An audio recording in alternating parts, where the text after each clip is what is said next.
Jacksonville Jaguars have quietly been on my radar for a little while now. Ever since they drafted Golden Knight and brought an actual maniac in to coach their team, it's been difficult to keep my eyes off them. I mean, kicking players at practice, drinking on the job, dancing with strippers while you're married. This guy's the shit. Urban Meyer may never coach again, but you cannot deny the unwillingness to change. It doesn't matter how detrimental your bad grandpa lifestyle is to the team that's paying you millions of dollars. He keeps on that grind, and that's why I respect him. Guy that's old as my father. Regardless of the 1 year of hell they went through with Urban, they quickly pivoted to a new direction with Super Bowl winning head coach Doug Peterson stepping up. A change like this was totally necessary, especially when you take in consideration the importance of nailing the development right on your young superstar QB. Make sure you get an equal elixir trade out of all of this. And yes, I did just make 2 Clash Royale jokes in this video. If you don't like it, kick rocks, pal. Since then, Lawrence has looked better. The offense and defense both have good qualities, and there's no Tim Tebow flailing around like an underdeveloped Magikarp anymore. And the Jags haven't looked back since. But I'm not too sure about all that. See, the title of this video is Fake It Till You Make It. When I look at the Jaguars, I see a boatload of high valuable resources with high stakes attached to them that aren't up to the standard that they're worth. In other words, I see a lot of high draft picks and high valued contracts, yet everything still feels off. The Jags sort of feel like the uncanny valley of the NFL. Players that seem like they're worth the resources, but something feels off about it. Let's get into some of the other examples I have, starting with the biggest Nick Foles fan on the planet, Doug Peterson. As I mentioned before, Doug Peterson is a former Super Bowl winning head coach. In 2017, he rallied his troops around the injury of Carson Wentz and took Nick Foles as the starting quarterback to the Super Bowl, where he inevitably faced off against Tom Brady and the rest of the Patriots. The Eagles, as you may know, came out on top in what is considered one of the greatest Super Bowls of all time. However, since bringing the city of Philadelphia their first ring, it hasn't felt like Doug Peterson is a coach that won a Super Bowl close to half a decade ago. The rest of the league hasn't been treating him this way for obvious reasons. In fact, after a Super Bowl win, the Eagles faced a lot of losses that resulted in them eventually moving on from Doug Peterson. In the last few years, we've seen a full body of work from head coach Doug Peterson, and at this point in time, I feel confident in saying he is a great bridge coach, which you could kind of say is similar to a bridge quarterback, someone who is a vet that can construct a fine enough game plan, establish well enough of a culture.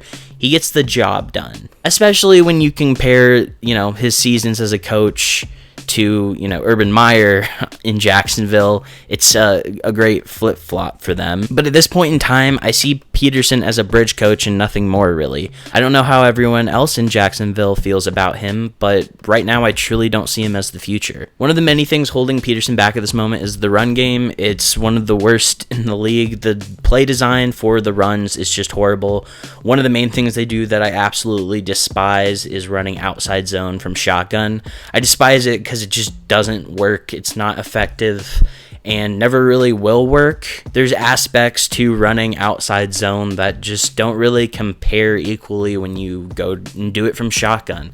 There's also just a lot of really weird run plays he tries to call to throw the defense off, but he calls those a lot, and it makes the whole thing look like an absolute circus. It's also made of another first round pick, Travis Etienne, kind of hold back his career and make him not look as good as he should be at this point. He's, I feel like, established himself as a running back that's young and has the potential to be one of the best in the league. But as long as Doug Peterson is calling broken Madden plays, I don't think it's going to work out all that well for him. All in all, I feel like Doug Peterson is a great example for how I feel about this team and what I mean when I say fake it till you make it. But it doesn't just end with him. Let's discuss the receiving core a bit.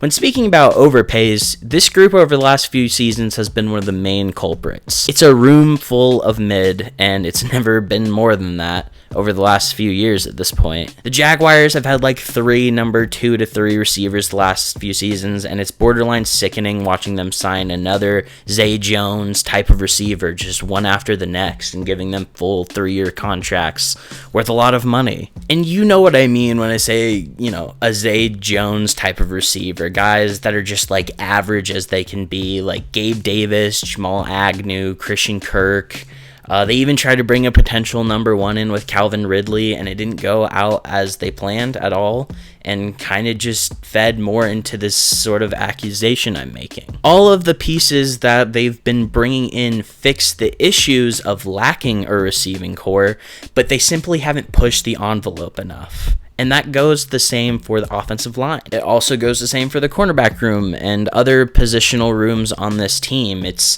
doing enough to not be horrible, but at this point now, you have a bunch of pieces together. You shouldn't be shooting for players that are going to keep you from horrible. Time to get a number 1 in. Number 1 receiver, they got the edge rusher they want, corner, whoever it is, it's time to get number 1 guys in. Going back to the receiving core, I will be honest, after this draft, I do feel a little bit more solid about the potential for a true X, a true number 1 guy after drafting Brian Thomas Jr. BT definitely has all the traits to be a number 1 target and deep threat in the NFL. Speaking of draft picks and false promises, Travon Walker. That pick has been one of the most confusing that I've seen in a while. At this point right now, Travon Walker is an average run defender with a lot to prove in the pass rushing game. I know a lot of fans and people are going to point out the number of sacks he had this season and say that I'm wrong about that take. But just watch the film. It's not going to be as pretty as you think it is. It's still very clear he doesn't fully understand his job and what he needs to do to be very effective at it, despite his physical tools. I see the upside that Walker has, but when people point to his stats and the amount of sacks he had this season and they don't look at the film, you're going to see how many times Walker, just kind of walked into a sack. A lot of times quarterbacks ended up falling into his lap, or he was the cleanup guy after Josh Allen actually has a really good pass rush off the edge and makes the quarterback scramble out, and then he just kind of runs into him. He's a good athlete. Travon Walker's a good athlete, big and strong. Of course he's going to run into stuff like that, but when it comes to the ability to pass rush effectively, it still hasn't clicked. And I know this is a lot to put on, a young player like this that we know has a lot of potential and upside, and that's what we're waiting on. But keep in mind, this is the number 1 pick. They made this guy the number 1 pick of his draft. Unfortunately, he's not afforded that sort of patience. Whenever you have a number 1 pick, especially someone like an edge rusher, they better make an impact year 1. If not year 1, year 2 has to look damn good. And it didn't look damn good. It looked whatever. Walker still struggles to find a way to convert speed to power. Yeah, he's big and strong, but he doesn't know how to use the power effectively. His bull rushes are really lackluster because he doesn't have enough torque in his legs to really, use that power. You can be really big and strong, but in football, if you're just kind of running into people without, taking in angles, leverage, acceleration, and burst too, then that power isn't going to be effective. In fact, his other counterpart, which makes this pick look way worse, Aiden Hutchinson does a really good job at this. You see a lot of the times him coming off an edge, he looks light on his feet, and then all of a sudden he drops himself a little bit lower, starts grinding his feet into the ground, digging out that speed he needs to convert it into power. And alongside that, Aiden Hutchinson is also just a more complete pass rusher. He has a lot more moves. He understands things I said earlier, like leverage. Thus far in Walker's career, I would have assumed he was like a mid-second round pick that had, some good upside. If that was the case, I'd feel great about Travon Walker. I'd be like, awesome, you got him in the 2nd round. He looks okay, he's coming along, he still looks big and strong, got a lot to clean up. The fact that he was a number 1 pick just basically taints my view of him overall. And as I was mentioning before with Aiden Hutchinson, who was taken a pick or 2 after Travon Walker was, it makes it really hard not to be critical on a pick like this. Especially, going into his 3rd season now, it's time to get going, Travon. There's plenty more players on this team that don't quite fit the bill in terms of resources that were used to acquire them, from pieces in the secondary, the O-line. So much of this team feels like an attempt to lock down a crucial piece on the roster, yet the very piece is either average or hasn't quite emerged as a true cornerstone part of the team. As I said, O-line, cornerbacks, there's definitely some guys in there. Center comes to mind for them. Anton Harrison, someone they drafted relatively early that, has, looked like he had a pretty good rookie season. I worry about his true upside and also his run blocking ability. He was actually had a much higher floor as a pass protector than I thought, but the run blocking is definitely struggling right now. But like I said, that's an issue on the totality of the team. Regardless, though, when they made that pick and got Anton Harrison, I was still looking at it thinking there's probably 2 or 3 other guys that would have been better there. And I don't feel like I've been proven wrong on that quite yet, but we'll still have to wait and see how that one goes. But on to the big one. I don't want to spend all this time talking about, like a center you don't know or whatever. This all kind of culminates to the Wonder Boy himself, Trevor Lawrence. T-Law just got his big extension, which is getting handed out to quarterbacks like cars on Oprah. There's a lot of discourse around this contract, but I will admit my true feelings. I understand why they gave him the contract. As much as I want to come out here and prove my point further with the point of this video, I have to stay true to my thoughts on Trevor, which is overall positive. I'm a believer in this guy. I talked about Trevor in my last video. I don't want to spend way too much time talking about him now. But if you want to hear my insight on what I think of Trevor in basically this last season and what I feel like this season will look like, go watch that other video. I think Trevor has all the traits to be a true franchise quarterback based off the film I've seen from him. He looks good despite issues with the rest of the offense, but that's still, there's a lot to point out with Trevor with this theme of faking until you make it. This is the guy that was supposed to be Andrew Luck. This is the guy that was supposed to have the season at some point that CJ Stroud did.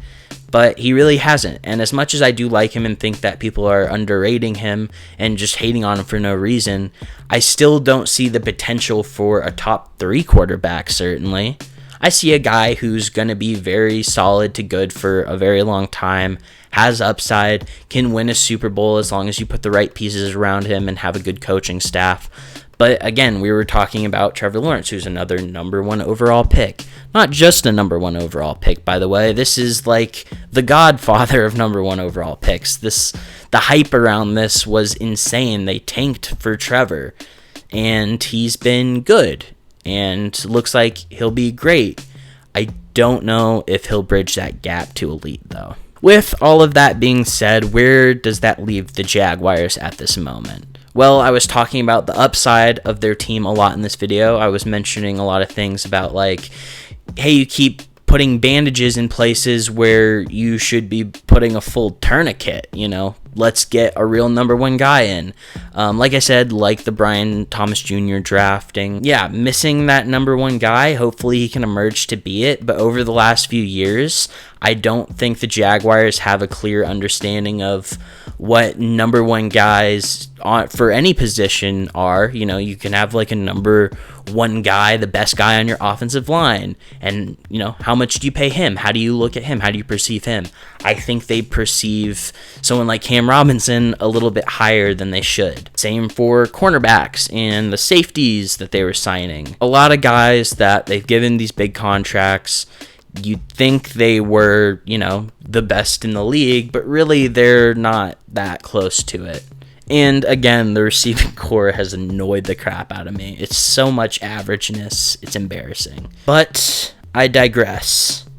I don't know what that means, but I digress. The Jaguars are still going to be a good team this season. I'm not taking that back, which is a tough, take to sort of have when you look at the division they're in now. They're going to have to play the Colts and the Texans, who are dangerous and deadly. The Titans did a lot of things this offseason that made them look a lot better. We'll see how that goes.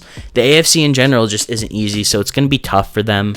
But I do still believe in that, and I think this is a year they can take a big step up. But I'm not going to be surprised if they don't take that big step up and if Doug Peterson maybe loses his job. Anyways, thank you guys for watching.